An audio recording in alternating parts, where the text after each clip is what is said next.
Okay, so what we have here is a 1998 Toyota Corolla with a check engine light on and running rough. Customers complaining about the way it's running and the fact that the check engine light is on. So what we're going to do today is diagnose it. We are going to use the Maxisys Mini to pull the check engine light code. So let's connect this up to the OBD2 connector, which is right there.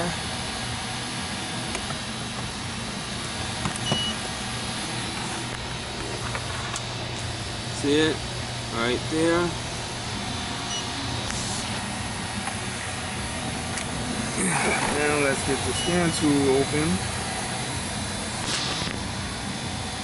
This is an Autel Maxisys Mini. Okay, looks like we're connected to the VCI. We're going to do auto detect. Hopefully it'll work on this car. Okay, so I've gone ahead and entered the VIN number manually, and let's pull up the vehicle information.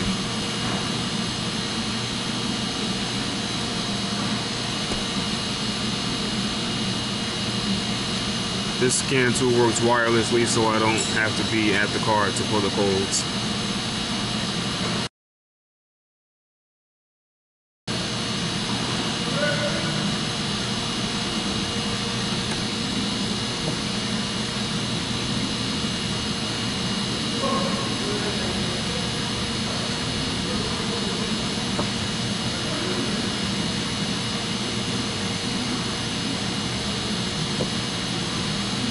Let's go ahead and see if we can get all of the codes from every computer in this car. That's what AutoScan does. AutoScan pulls all of the codes from every module that's available in the car. Looks like we got 4 fault codes in the engine control module. So once this is done, okay, it only has 2 modules that we can access, and we have 4 fault codes in the ECM, so let's go ahead and check and see what those codes are.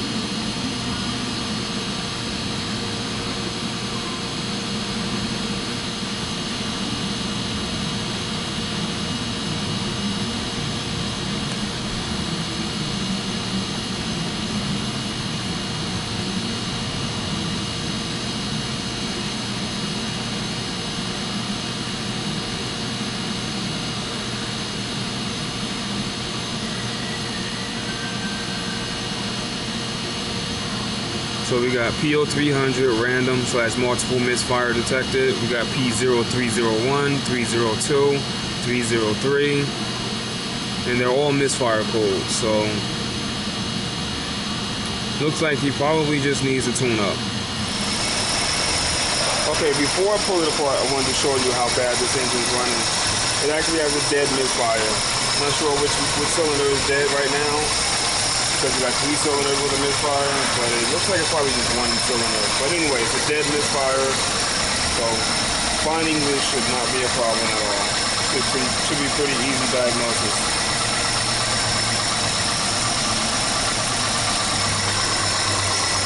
You can see the way it's shaking, maybe.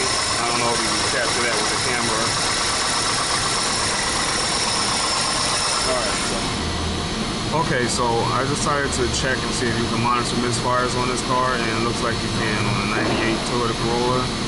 Using the scanner, you can see the actual misfire count. It looks like number 2 and number 3 are misfiring the most. So that's where we're going to start our testing. And the customer just informed me that they had the spark plugs and the wires changed about a week ago. So let's do a compression test on number 2 and number 3. It might even be on the same coil because this car has 2 coils, so that coil might be bad. So let's see if we got spark, and we'll go from there.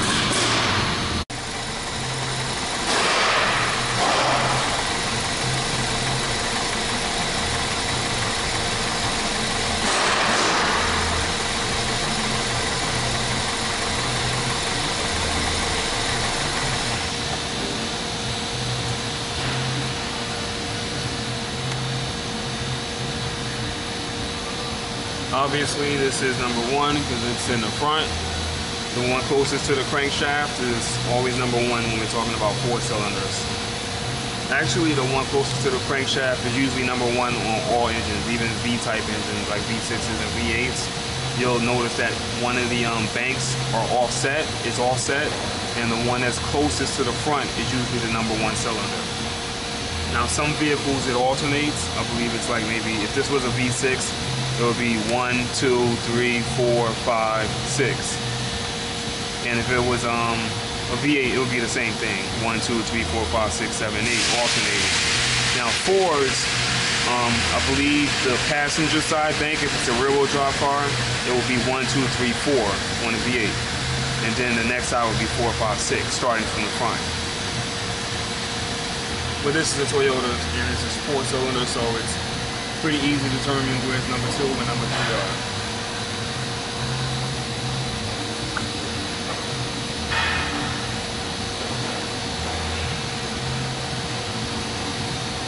Also, you got to be careful with these Toyota spark plug wires. They have a tendency to break because they're so thin. But luckily, these were just changed and they came right out. According to the customer, they were just changed about a week ago. And it's pretty dry in the spark plug tunnel, so I wouldn't say the valve cover is that wet. So what I've gone ahead and done is pull the spark plugs out of number 2 and number 3 cylinders. And this is number 2. Yeah, I'm not quite sure why it looks like that after being changed a week ago, but that's not really good. That's not going to give me good combustion at all. And this is number 3. And you can see the insulation is completely gone, and it's like this spark plug is wrecked. I don't know what is going on inside that engine that made this spark plug, both those spark plugs look like that, but we're going to get to the bottom of it and we'll find out what's going on there. Alright, so we got all of the spark plugs out of the car and they all look like crap. As you can see, it looks like they're burning oil. That one is just like completely destroyed and they just look terrible. So what we're going to do is just go ahead and change all the spark plugs. I don't know why they got like that. Maybe it's burning oil, but the customer declined for us to try and figure out why the spark plugs look like that after only 6 weeks. I know I said earlier that it was that the spark plugs were changed 1 week ago, but actually verified by the customer that they said it was 6 weeks, not 1 week. So not sure what's going on with this engine, why it's blowing through spark plugs like that, but they don't want us to figure it out. So we're just going to go ahead and replace the spark plugs, and we're also going to replace the valve cover gasket. Valve cover gasket is leaking pretty bad onto the exhaust manifold. As you can see, the oil buildup over there on the sides and the corner. And that's the exhaust manifold right there. So we're just going to go ahead and swap that out and change out the spark plugs. Got 10mm there. Got 2 10mm holding this plastic cover on.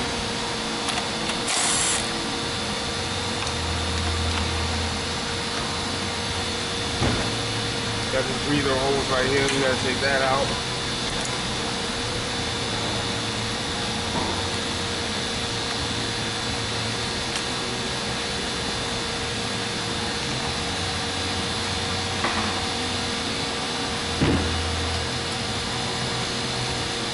Took the spark plug wires out. You can just pull those out. That's pretty easy. I think you saw that already in the video. We got this 10mm here. We got, let me see how many bolts we got. 1, 2, 3, 4, 5,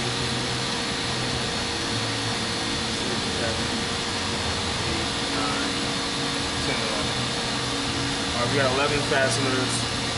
2 of them are 12mm, the rest are 10mm.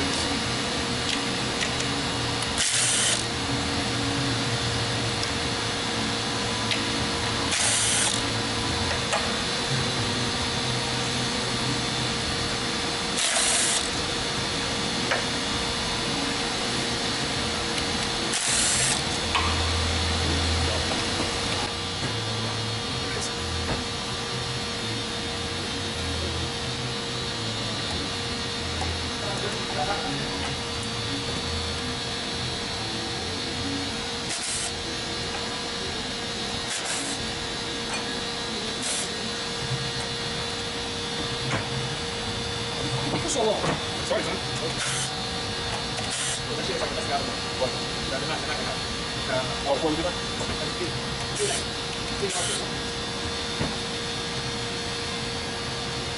Okay.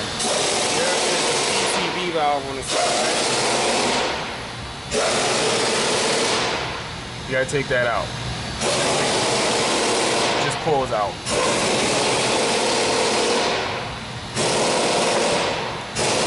Should just pull out. Okay, since it doesn't want to pull out, we'll take the hose off, save ourselves the trouble. That was easier. Okay. Take that hose off up there.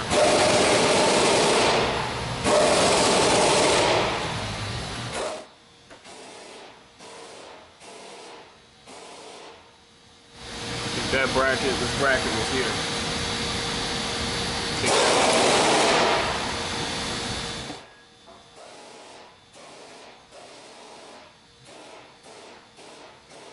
Then we'll change our valve cover gasket.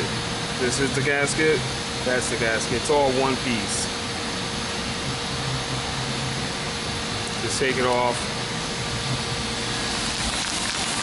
Alright, so we cleaned the gap out of the valve cover gasket groove. Cleaned it all up, made sure that it's grease-free, you don't want any oil in here. As little oil as possible. Doesn't have to be perfectly clean, you don't need it to be clean enough to eat off of, but you need it to be clean enough so that when you spray your adhesive, it won't stick. So we're going to use this TLC spray adhesive, and that'll keep the gasket in place. You don't want to put too much, but you want to put just enough to keep it in place. And you can put a light coat on the back of the gasket as well. Not the sealing part of the gasket, but the part of the gasket that rides in the groove.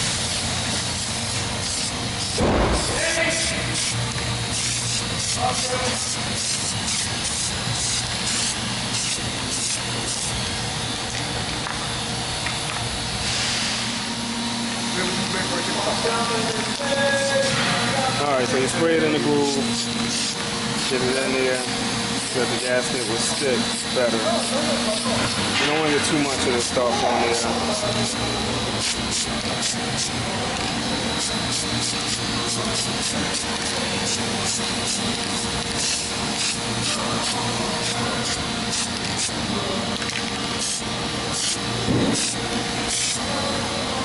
Then you let that dry till it's a little sticky. You stick your gasket in there and you put everything back together, and it should be home free. Okay, don't forget to change these grommets here. This rubber grommet and these center bolts. There's two bolts in the middle and a rubber grommet underneath. Make sure you change those rubber grommets. It comes with the kit. What you want to do is just yank these out, preferably with a tool, because you don't want to use your hands. Mess your hands up if you slip.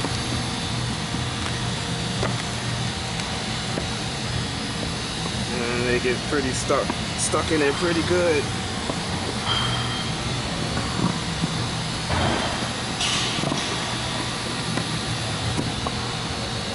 Sheesh, get it out.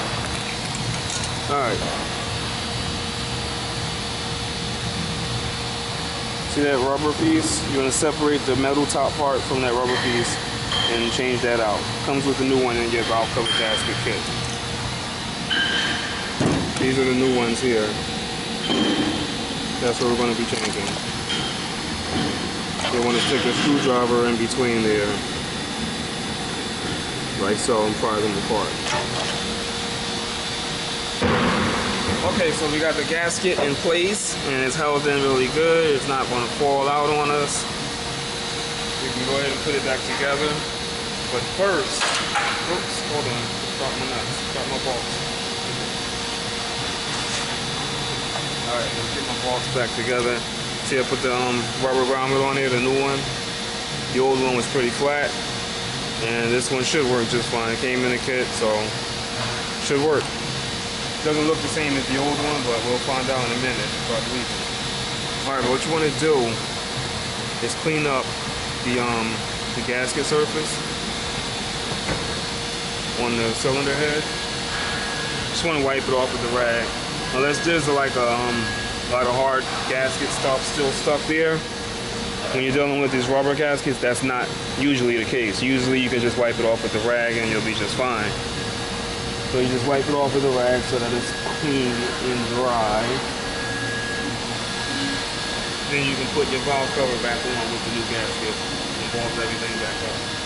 Just don't get any of the crap inside the engine.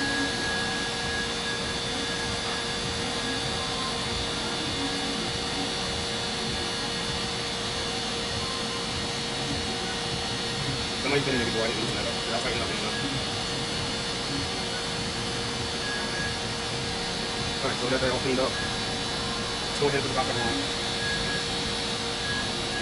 Video make sure I open the battery as well. Gotta get the battery to the camera. Battery doesn't hold charge very long.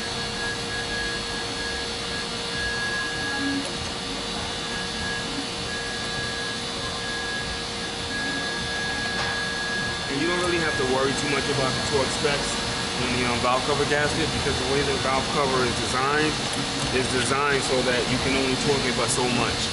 But you do want to make sure that you don't over tighten it to the point where you start breaking these little bolts. You don't want to break these little bolts, but you don't have to worry too much to the point where you're afraid you're over torquing it. Just tighten it down until it stops, and then you should be good. Just tighten it down until it stops, and then snug it up a little bit more, and it should be just fine. The valve cover already has built-in stops in it.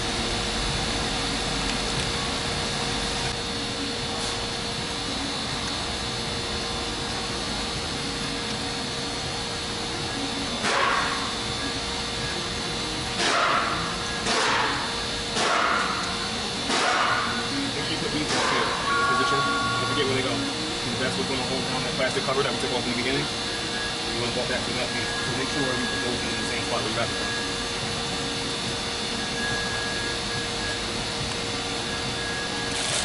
Try and make sure you start with the center bolts, because that's going to put the torque down evenly.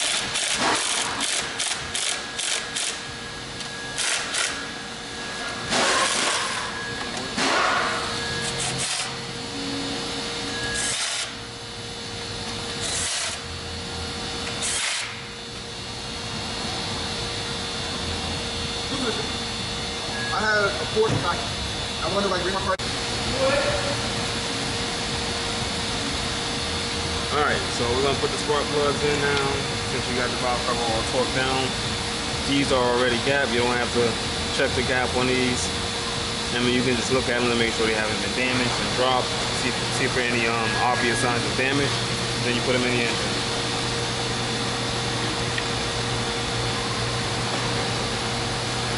I'm not quite sure how you would adjust the gap on this type of spark plug anyway. So just make sure that they're not damaged. Put them in the engine and tighten them down.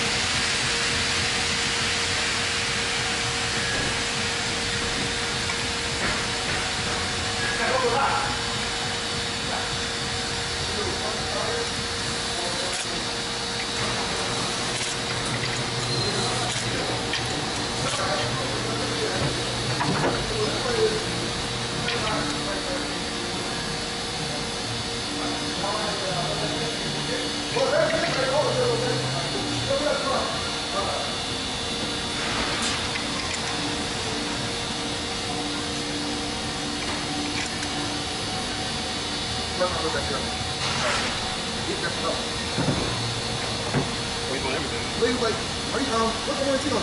Or what's the warranty? I already paid for that, right? Like, oh, you paid for that. The company paid that shit. They made you pay for a warranty? It's like 3 months without my warranty. You went 12 months without my extra. Wow. That's crazy. And then I was trying to sell something like, oh, man, can you keep it? Yeah, sure, no problem. The first thing I take off. It's a warranty? Warranty. What do you do? I'm like, no, I'm saying how it works.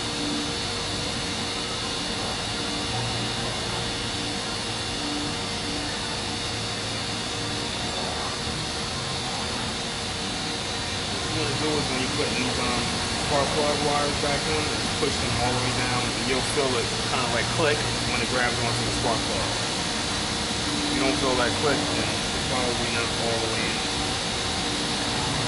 Okay?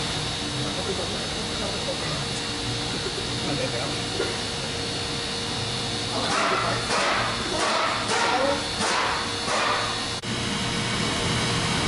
Alright, so the moment of truth, not available. What the hell do you mean? Let's go back.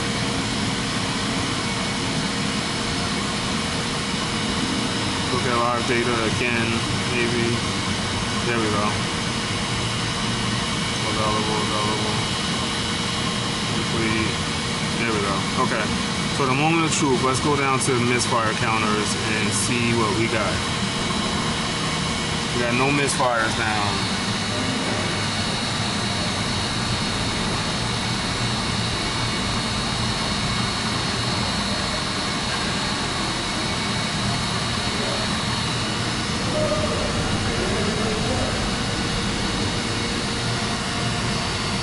All 4 cylinders are firing perfectly. And let's go over to the car. See all of that blue smoke? This thing is burning oil. That's exactly why the spark plugs look like that. Well, that's not oil right there, is it? Yeah, this car isn't running right. It's burning oil. That's why the spark plugs look like the way they did. But you can see it's running much better. Misfire is gone. I'll be back in a few weeks once the spark plugs foul out again, and we'll have to figure out why maybe he'll decide to pay for it this time. But anyway, as of right now, it's running pretty good. So we'll go ahead and clear the check engine light.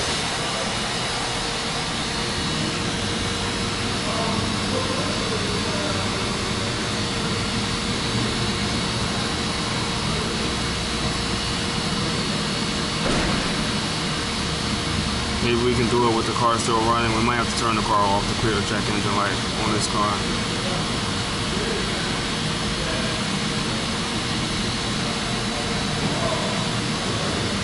Yeah, we gotta turn the ignition off. So let's cut it off and clear the check engine light.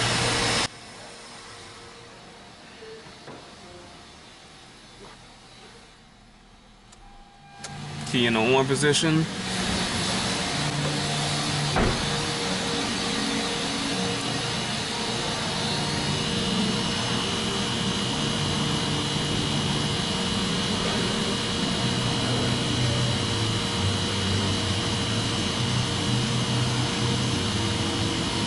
Alright, we're all set.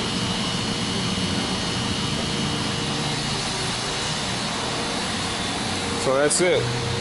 1998 Toyota Corolla valve cover gaskets and spark plugs.